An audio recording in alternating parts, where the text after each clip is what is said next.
क्या भारत अमेरिका की यह नई बातचीत सच में एक बड़ा मोड़ ला पाएगी? क्या हमारी मंडियों और छोटे किसानों को इसका सीधा असर महसूस करेंगे? और अगर करेंगे तो कैसे?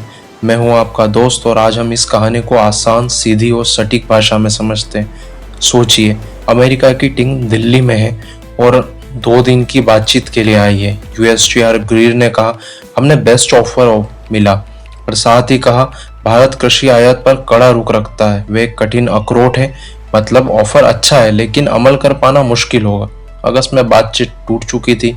मुख्य वजह कृषि पर गहरे मतभेद थे और हाल में अमेरिका के नेता ने चावल पर टैरिफ की धमकी तक दे दी। कह दिया कि कुछ देशों का चावल डंप हो रहा है और टैक्स झटके में समस्या सुलझा देगा। पर ऐसा है कि दिल्ली का ऑफर आकर्षक है, पर हमारे छोटे खेत और किसान सुरक्षित रहना चाहिए। क्या अमेरिका चाहता है कि आप अपना कृषि एक्सपो बढ़ाए? क्योंकि कई जरूरी अनाज और बीजों पर निर्भरता चीन जैसे देशों पर है।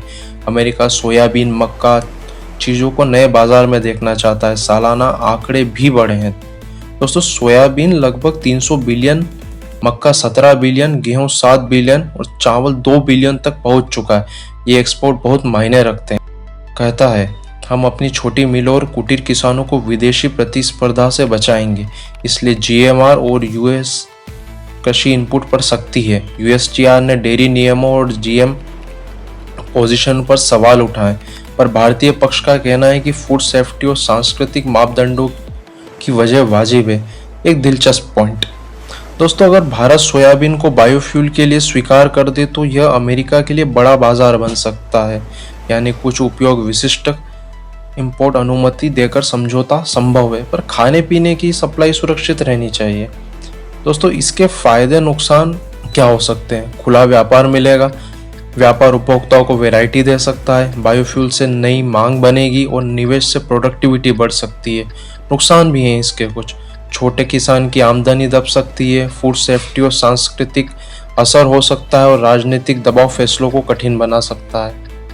एक और मुद्दा इसी से जुड़ा हुआ है, H1 वीज़ा नियमों में बदलाव। सोशल मीडिया स्क्रीनिंग और फीस में बदलाव ने इमिग्रेशन के रास्ते को और भी चुनौतीपूर्ण कर दिया है। अगर आप विदेश जाने की सोच रहे हैं, अपने ऑनलाइन प्रोफाइल और फीस के बदलाव पर ध्यान रखें। तो रणनीति क्या हो सकती है इस चीज़ के लिए? दोस्तों, अगर चरणबद्ध इंपोर्ट किसानों के लिए सब्सिडी व